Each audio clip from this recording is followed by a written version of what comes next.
Welcome to How to Deal When the Shit Gets Real podcast. I'm Marietta. And I'm Connie, and we are two crazy cousins because I don't have a good one for today because we're definitely not fearful. And that is today's topic. No, yeah, I wouldn't really say we're fearful. I don't know. I think everybody's feeling a sort of maybe fear right now, or not even uncertainty, fear, isolation for sure. So yeah, we're going to talk about that just because of everything that's been going on in the world, but we're not going to get crazy into it just because that's what everybody else is talking about, but just how to cope with what you're feeling right now, basically.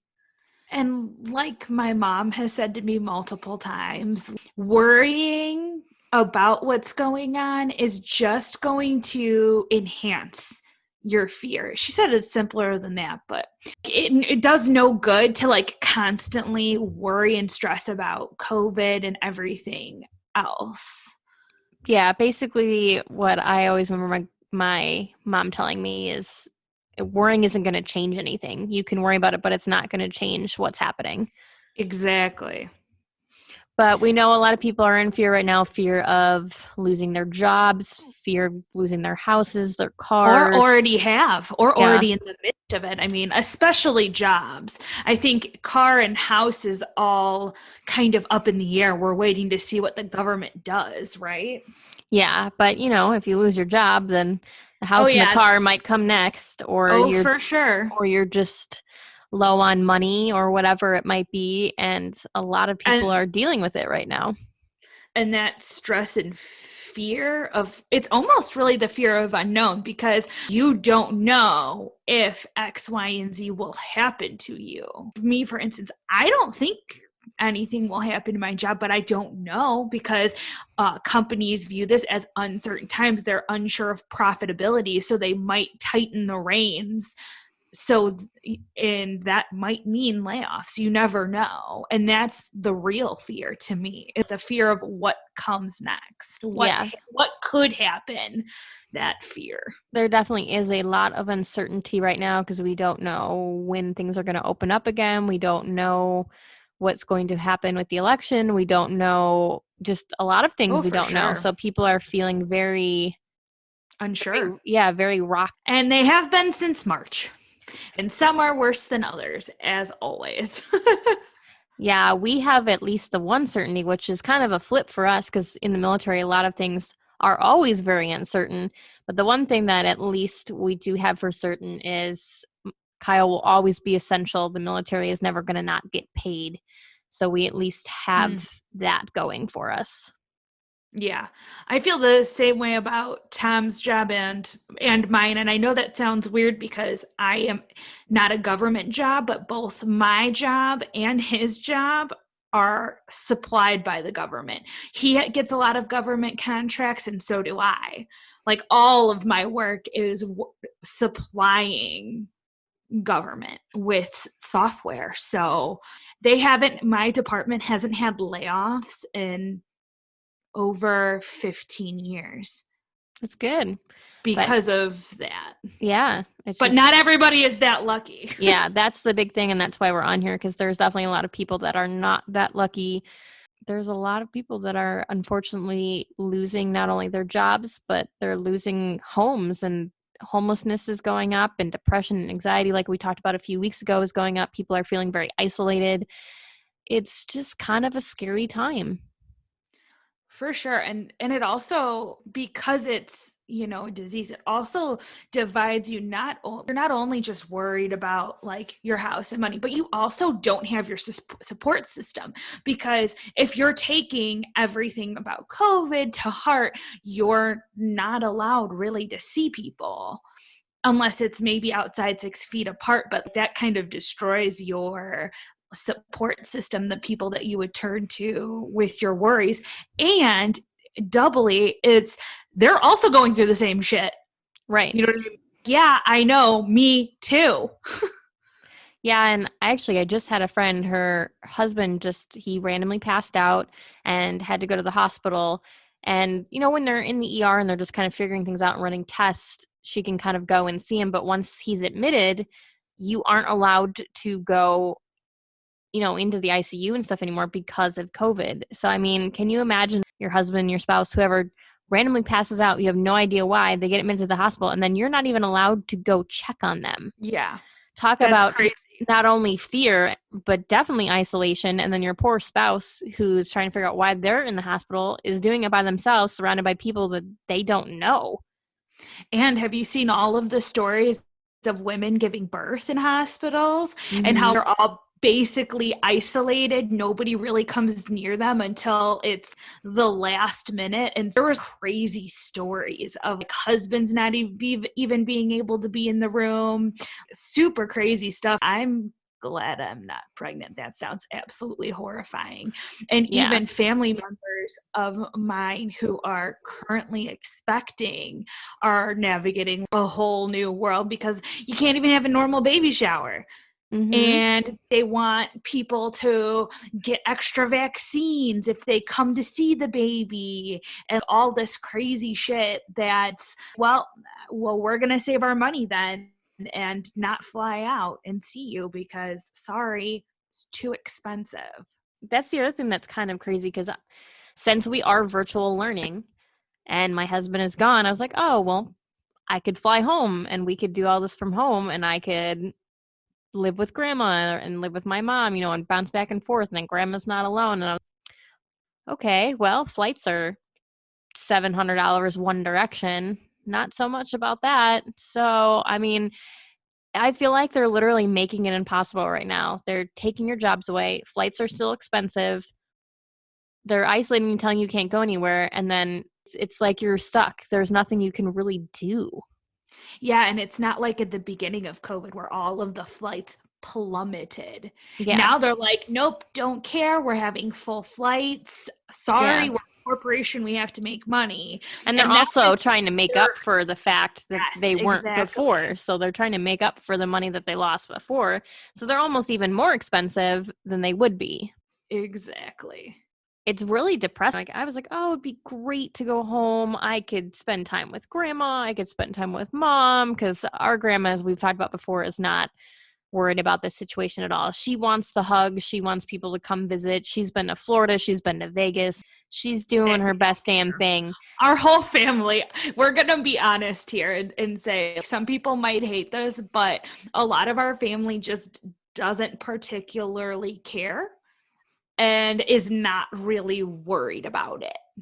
Yeah, and I almost don't want to say care because that sounds negative. It's not that we don't care because we do care, but when it comes to somebody like grandma, we are not going to leave her by herself. She's 90 years old. I'm going to go visit her.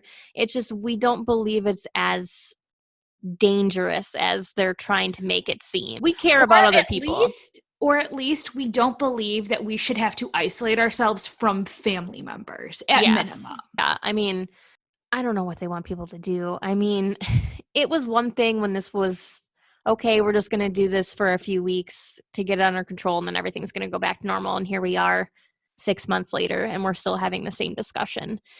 It's just, you can't, we are Oh, for sure. socializing individuals, and not even just us, our Oh family. yeah. Our family is definitely touchy, but we are social creatures. And to tell us for 6 months that you cannot be with other people goes against every fiber of your being. That's just not how we're wired. Well, and then when you give us permission to go back out, to go to restaurants, even with the limitations or sitting outside or whatever, you think people aren't going to do it? Of course they are. They've missed the social interaction for how many months? They're like, Yes. hell yeah, let me out of this house. Yeah, and then the government turns around 2 weeks later and goes, just kidding, we're locking you back up again. No. And there's just so many contradictory information out there, but we're not going to get into that. The main thing we were wanting to talk about was everybody's fears and how people are feeling right now and how to find some hope and joy, even though you are experiencing, or maybe you're not experiencing. Maybe you think this is the greatest thing ever. Maybe you're an introvert and you're like, hell yeah, living my best life right now. So you don't really count. But for everybody else that's like, I hate life right now. I mean, what I just try to do is, and I really think it helps, is going outside, taking Flynn for walks, like literally Mm-hmm. just going outside for walks and fresh air. Because honestly, it's the best thing. Because To me, this is almost, like the winter blues that people get, where Yes. people get depressed in the winter because it's not so sunny. Well, now it's all sunny. So I'm like, no, no, no, I'm going to go outside. But what I do find weird is people walking outside with a mask on and there's no one near them. I think that's hilarious. Who are you catching COVID from? There's no one near you. It's just you and your dog. Why are you wearing a mask? Riddle me this, Batman. But yeah.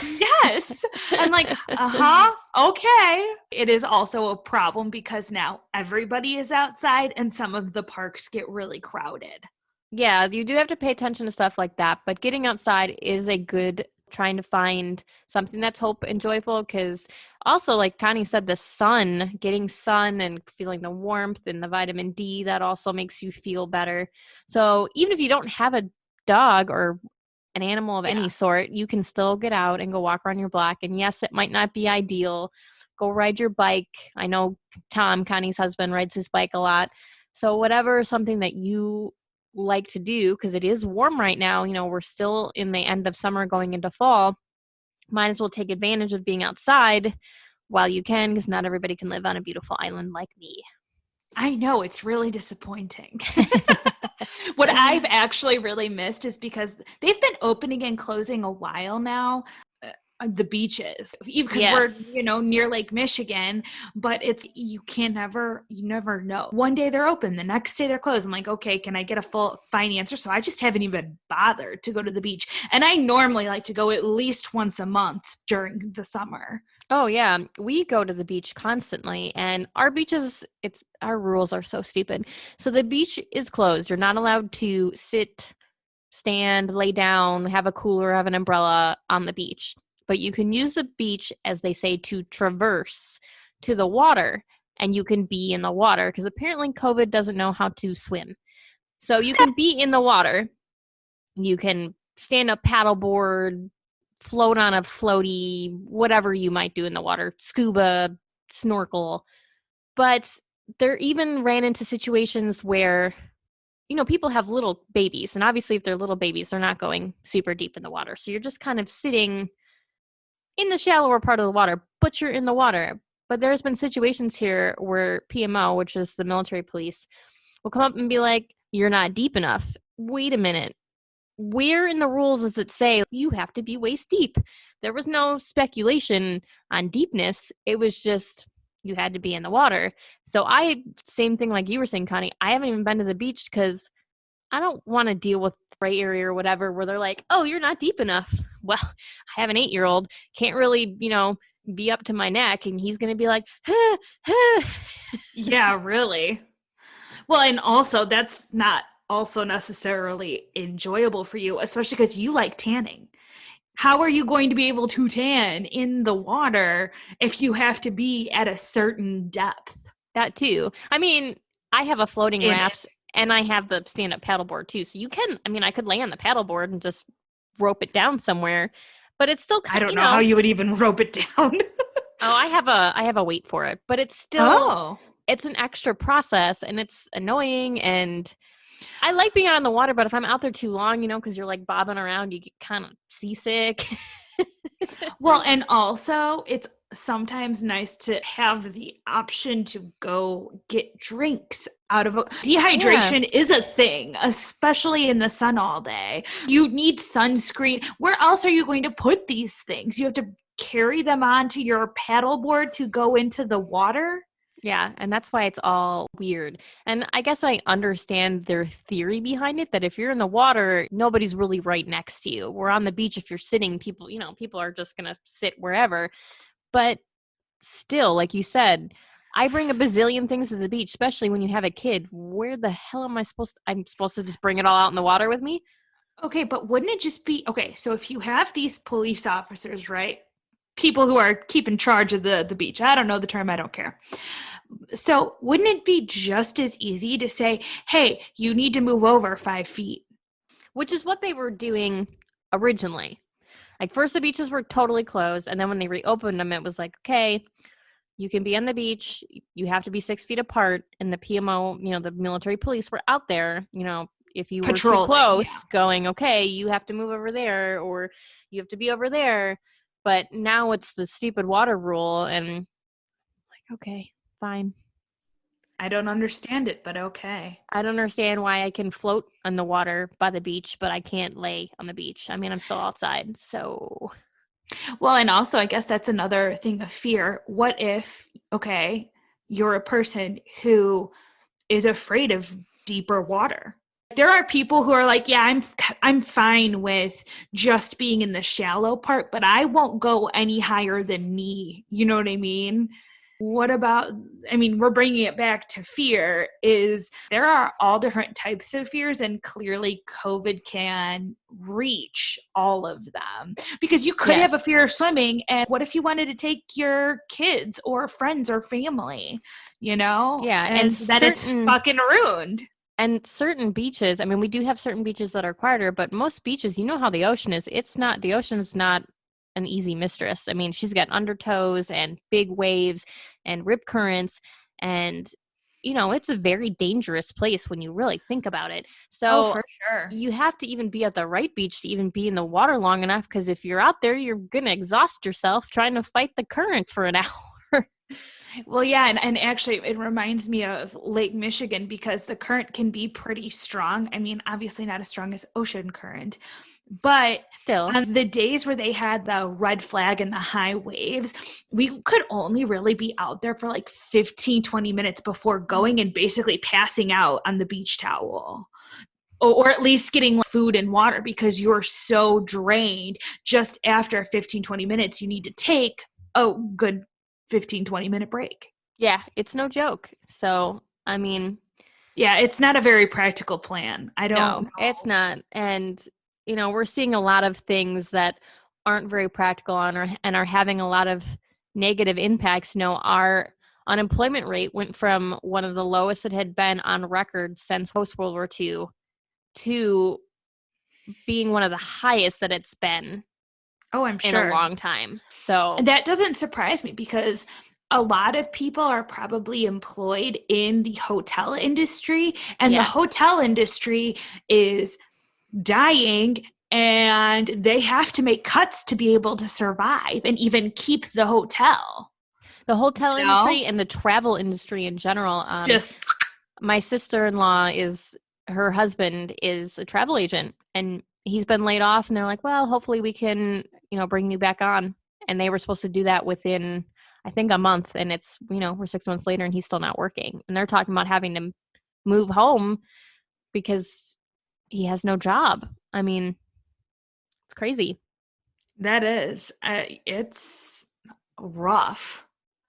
I mean, that's also why I'm still crossing my fingers so that I can travel to Paris. I'm like, please Yeah, please. get better. I still want to travel. God dang it. I mean, going to Vegas is one thing, but Yeah. Paris is not open to America yet because of our bad numbers. Yeah, I'm not gonna go there. Never I mind. no Just no, kidding. I know. We know. We We all know. That's what we're gonna leave it at. We're just gonna leave it at we know. So, Rietta, what would you have to say is one of your biggest fears? My biggest fear and struggle, I'll kind of put it all together, has definitely been my anxiety and the isolation factor. My husband is already deployed. My family, 90% of my family is all back in the Midwest. And it's just me and Jackson. And we're trying to do this homeschooling business. And I'm trying to keep things feeling at least semi-normal for him, the best I can. Obviously, he is aware that things aren't normal and that he has to wear a mask, and that's not normal. And I hate that people are calling it the new norm. It's not the new norm, people. This is temporary. So it's just been, Connie and I were just talking about how we just talked about the phone thing. Like, I've been attached to my phone because it feels like my only outlet. And finally yesterday/today, I was like, okay, the phone is going away and I'm going to do things more productive. So I started doing things to help me find joy because I have been struggling. I've been feeling very alone, which makes me worry, and it makes me worry about other people. Think about the depression rates, the anxiety rates. You worry about suicides are going up. That's all these negative things that are happening. So I started doing some morning yoga and practicing ukulele, like doing things that keep my mind occupied. I'm learning something new, and I'm not just constantly, oh, I'm alone. I'm alone. And I then we'll would have you write the podcast theme song with your ukulele. I It's will going to be try. fabulous. I will try. We're going to have a concert on here. It's going to be great. I would love what would bring me even just better. I don't even know what the word is. What would just make me feel better would be just 30 minutes without my having to worry about Jackson. Like just 30 minutes for me to go swim in the ocean, go paddleboard, just by myself where I don't have to worry about him. That's been my biggest struggle is him and I No, are 24/7, attached. yeah. I mean, I have No, friends, of course, but they're working. They have kids themselves. Some of them also have their husbands employed. Some of them are going to school. I mean, everybody's in this giant balancing act themselves where they've got 40 balls in the air and you're trying to figure out how to keep juggling them. oh my God, that's absolutely crazy. We talked about that in my meeting at work. Juggling Literally. balls? Basically. Well, no, just because of the time that we're in now, you have to ask for help, not be afraid to ask for help. So you shouldn't feel afraid to say, hey, do you think anytime this week you could watch Jackson for a couple of hours? And I'm sure one of your friends would be like, yeah, definitely. Oh, yeah. And I'm sure they would. and you just can't be afraid to ask because times are changing and they might need help as well. Because we're all struggling. Oh, yeah. Everybody's struggling. I hate being that person, that extra burden. And so many of my other friends, she has 2 jobs. She has a job. Her husband's employed. She has 2 kids. I have another friend that she's going to school. She has 2 kids that she's trying to homeschool. Her husband's gone. So I just feel like everybody is just juggling almost as much, if not more than you. Yeah, exactly. But I mean, we could probably do like a swap. Like, hey, on Wednesday, you watch them for an hour, and then on Friday, I'll watch them for an hour. I'm sure we could probably do something like that. It's just because that's honestly just, hopefully, this doesn't make me sound like a bad mom or whatever, but the 24-hour constantly. And yes, he goes to bed and that, but I can't leave the house. He's not at an age where I can leave him by himself. At least of course not. I'm not comfortable leaving an 8-year-old. Maybe some people are. I'm not. So it almost makes me feel even more attached to my house and being on lockdown. Like I can't leave because we're on lockdown, A, and B, I have a kid and I can't abandon him. So are you guys in Hawaii still calling it like a lockdown? Oh, we are back on lockdown. All the restaurants, nail salons, everything is closed. The beaches are closed. Oh, we aren't. The hikes are closed. Schools are closed. Everything's closed pretty much. I thought you guys were going back to normal more. We had gone back to normal. I don't know what supposedly happened, but our numbers, Hawaii was always just in double digits. We were never like triple digits like everybody else was until recently. All of a sudden, 380 cases, 400 cases. So people started freaking out. And at first, he just closed outside stuff, which didn't make any sense. He was like, no hiking, no beaches, no this, no that. And we were like, that's how we're all staying sane, but okay.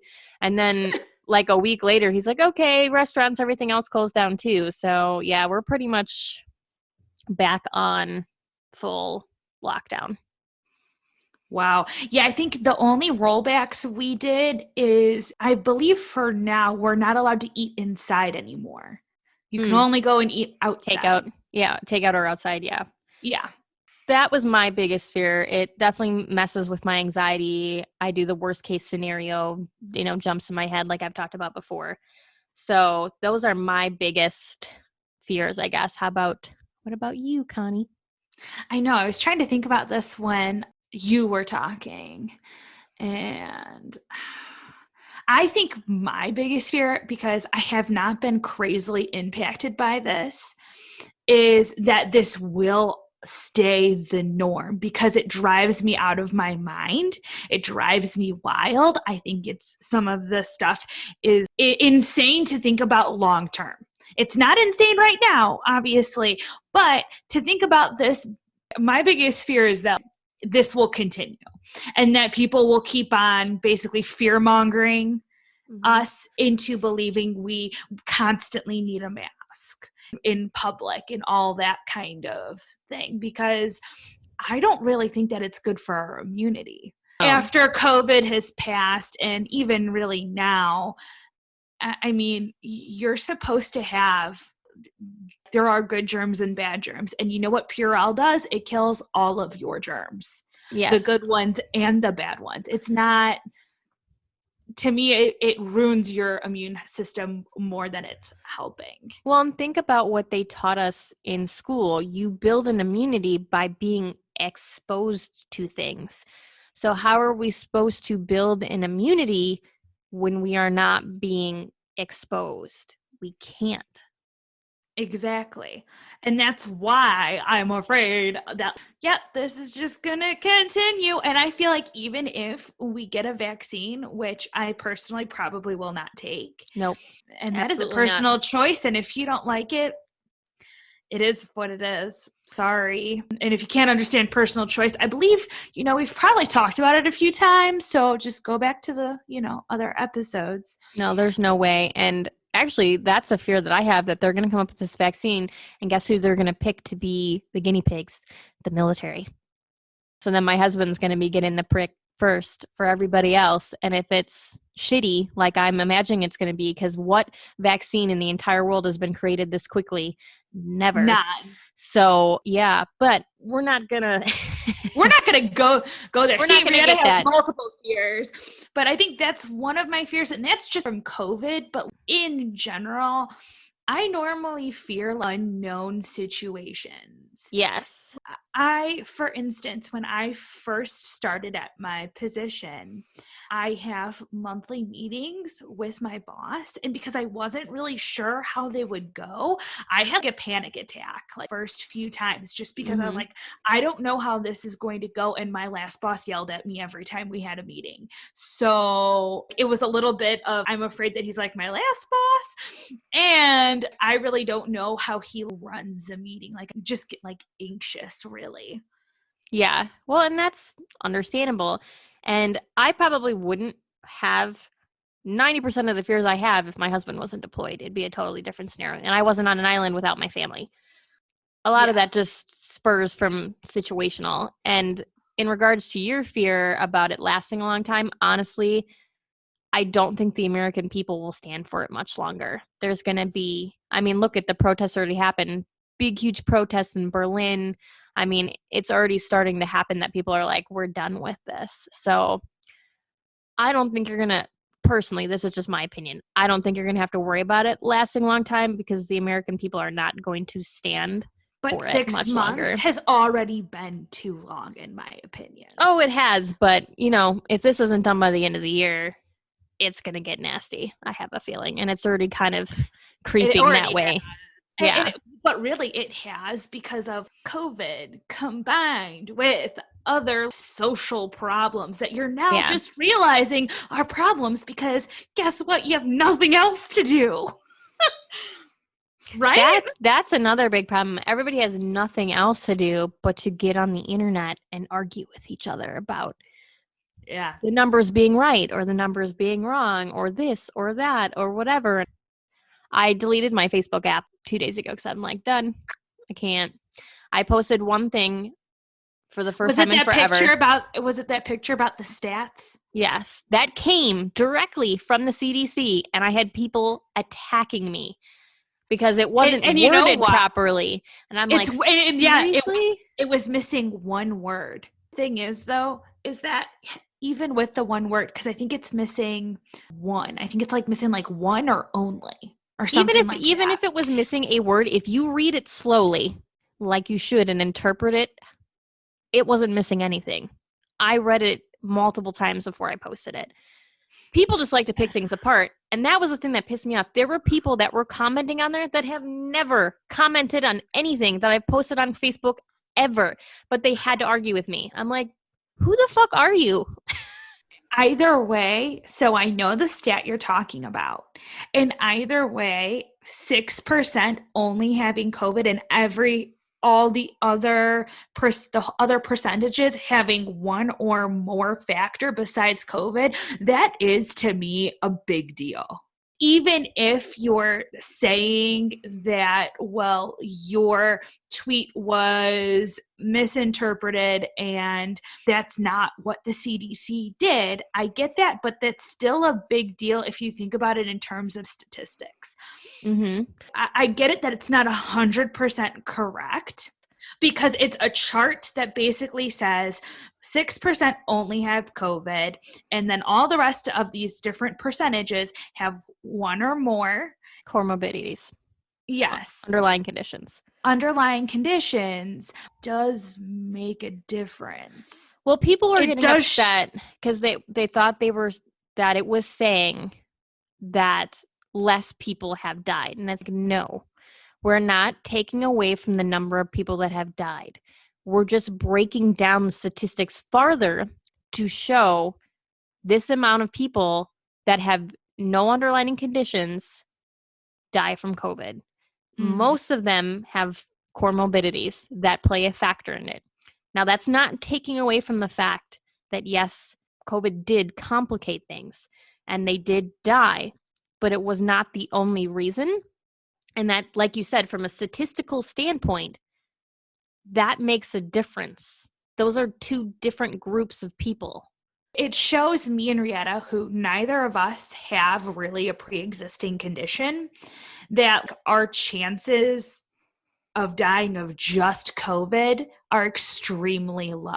That's what it tells us. But for other people who have pre-existing conditions, yes, it's worrying. We Yes. Yes. And by posting that, it wasn't saying that, oh, fuck the people that have comorbidities. That's not the point. It's just showing you the difference in the statistics because there is so much fear mongering going on that it was trying to show people, like, hey, look, it's not as fearful. Oh, it just became too much. So I took it down. I got a message from somebody that was like, thank you for taking it down. And I was like, look, I didn't take it down because of you. I don't want to argue with people. I am not here to argue with people. There is enough shitty stuff going on in the world right now that the last thing I want to do is argue with people. You feel how you feel? Great. I feel how I feel? Great. Leave it at that. Be done with it. So I Because deleted I'm my not Facebook. arguing. Hell Right. yeah. So my Facebook Join the app no is, Facebook group. well, I still have Facebook just like you still have I Facebook. know. Just the app is just, it's not on my phone. The message app is gone. I don't even want to see it.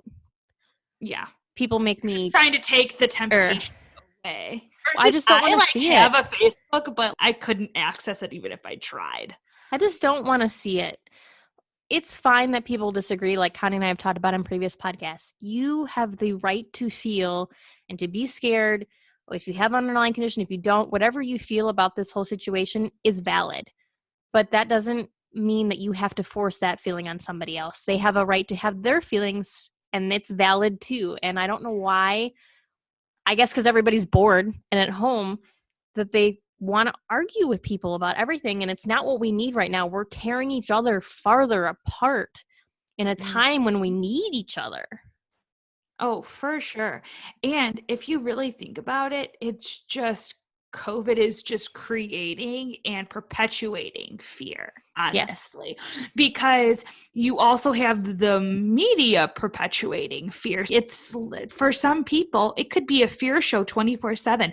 My Mm-hmm. one friend considers a girl who works at a school infected.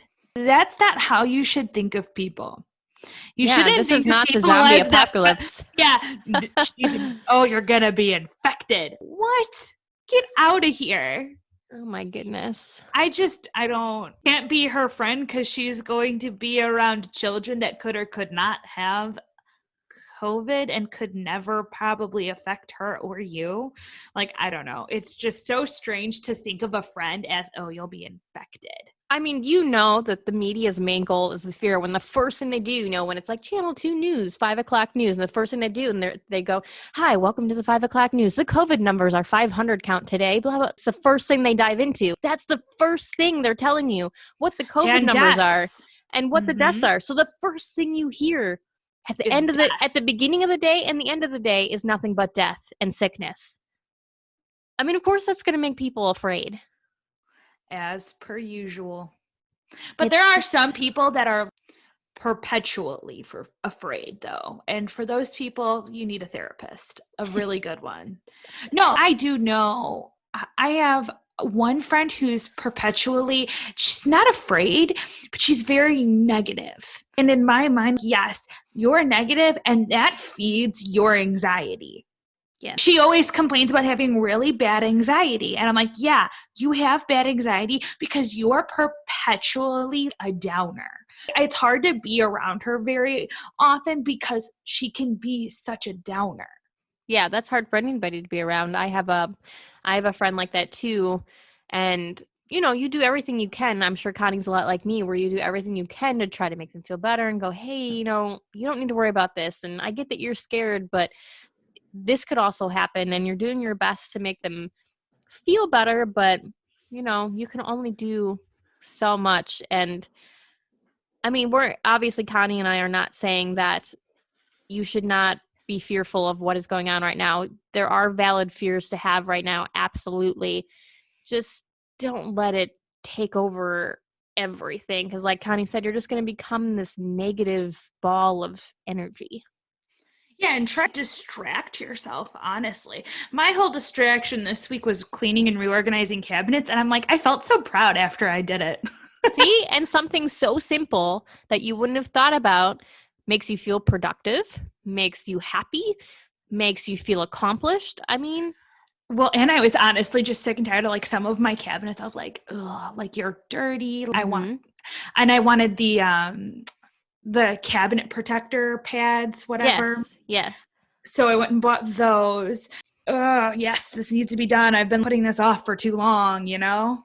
Little things that you've been putting off because you've been working or because whatever, you can do them now. Clean your cabinets, clean your closet, give some clothes away, Yep, I du- have 3 bags worth of home goods stuff dust to the give places that you away. normally can't reach. Or have your husband do it. Or that. Get a plant to take care of, Oh whatever. yeah, my sister-in-law got, she had 1 or 2 and now she has 4 and then another 4 or 5 outside. Damn, like you really got into gardening in your There you tiny little go. apartment. It's adorable. There you go. Find a new hobby. I had been playing ukulele when my dad was here because him and I were kind of figuring it out together. And then I stopped and, I haven't been doing it for the past couple months. And literally a couple days ago, I was like, I have no excuse why I cannot be doing this right now. I'm stuck here with my kid. I gotta Yep. stop saying stuck. I hate saying stuck because it just sounds negative. I'm here with my kid in the house. We can't really go anywhere. It takes half hour, 20 minutes to sit here and Pluck a strum, few yeah, strings. strum a little and figure out a new chord and maybe sing a song. And I'm learning something and my brain is working and it's fun. So have you learned Somewhere Over the Rainbow yet? No, I haven't. I'm doing simple ones. What did the guy, you gotta love YouTube. You can find anything on Yeah. YouTube. There's this British guy that has, I think he calls it like ukulele in 10 days or something. And obviously you can do it faster or slower than 10 days, but he gives you a little, and it's perfect. 14-minute lesson every day. Oh, lovely. And that is And why everybody loves YouTube. I know, right? Simple, like happy birthday. So, December 3rd, I expect a call with with a ukulele in the I background. can do that. I can actually do that. Actually, last Christmas, when my girlfriend got her adopted baby, I sent her a video of me playing ukulele to Mili Kaliki Munka, which is how you say Merry Christmas in Oh, I love it. Hawaiian. So I sent her that. So, I mean, I did know some stuff. I did remember some stuff. I just needed to get it out Now again. I totally have that song in my head. You're welcome. Thanks. It's I never going to also I didn't realize Twist and Shout by the Rolling Stones. There's actually Rolling Stone. No, Beatles. No, who is it? Whatever. You guys know the song. I'm sorry, I don't remember who sings it. Twist and Shout. Twist and Shout. That's actually a really simple song. Yeah, I'm dancing. To learn on ukulele, it's 3 chords, and it's just the strumming pattern. So I can't sing with it yet, but I got the strumming pattern down.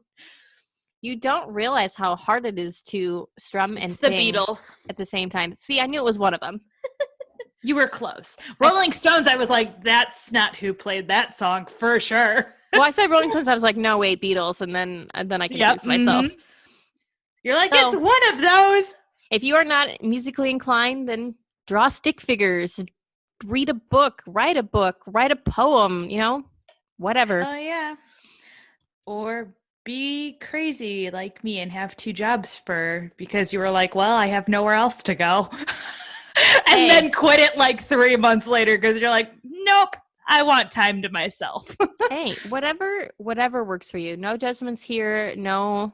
Your judgment at the door, and or leave it when you put on your headphones and listen Yeah. to the podcast, something like that. Something like that. Whatever you want to do to get yourself out of the vicious cycle of being afraid. If it means turning off the news, then turn off the damn news. I know I don't watch it very 100%. much anymore. If I want some updates, I'll, go online, and I'd rather read the articles myself than hear from Yeah. these people on the news where the Well, first thing they tell you is the death numbers, because I don't no. I don't want that negativity. Well, and also, have you noticed there's like a lot of rumor that plays into it? Yes. Because when we were preparing for Vegas, yes, most of you probably think, wow, Connie, you're crazy. You went to Vegas during COVID. And yes, I did. And it wasn't scary. It was fucking empty. So it was fine.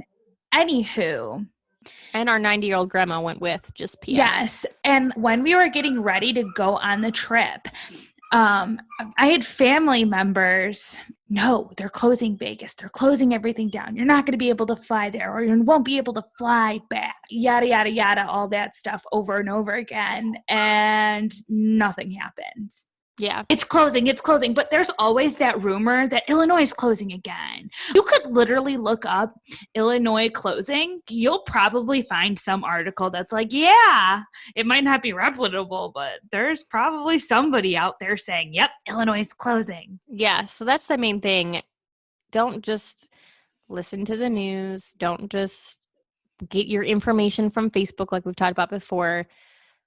Research, get your actual information, which it's really hard right now, if we're being totally honest. There is so much contradicting information out there, which is another reason people are arguing so much, because they're like, well, this Yale doctor said this, but then this guy from Harvard said this, and they're both reputable, so which one do we believe? And it's just insane. So if anything, just cut yourself off from all of it and spend I promote a day that all the time. not thinking about it. Yeah, I know. But then there's going to be people out there who are like, how dare you? How inappropriate? How, uneducated to not know what's going on. And it's like, no, I don't need to know every day the different numbers, because it's just depressing. Yeah. Well, and what is it?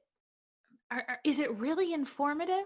The You other have to thing. ask yourself that question. The only thing that I would ever really be concerned about for COVID is if there's a new regulation. If you guys are going to stop me from going out, get food, even if whether it's inside or outside, I'd like to get that update. Like the only update I care about. What are you prohibiting me or allowing me to do? Yeah, I just want to make sure that I'm not breaking the rules that are not actually the rules, because they're not laws and they're not written in the laws, but we're not going to go into that either. But either way, just to make sure I'm not breaking any rules or showing up to a restaurant and then them be like, no, we're not doing that. Yeah, we're not doing that. Yeah.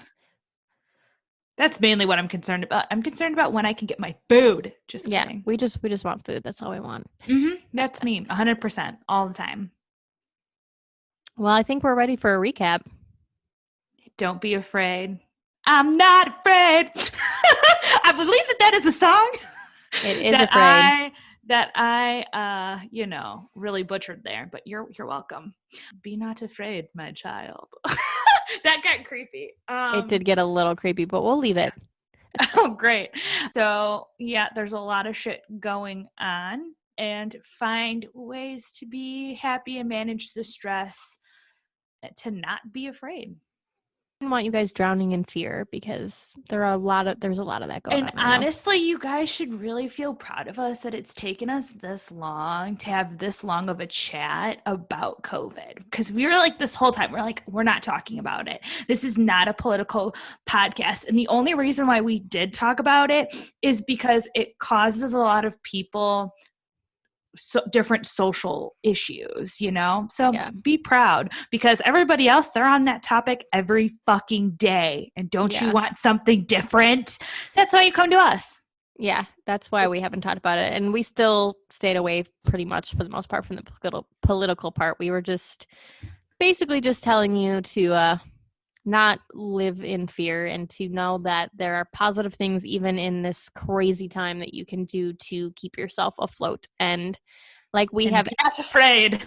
and be not afraid. And like we have ended other podcasts, if you are really struggling, make sure you reach out to a professional or a friend or family member, and don't let yourself really become another statistic. Oh, yeah. And with that, we bid you adieu. All right. Well, thank you guys for tuning in. I'm Rietta, I'm Connie. and thank you for listening.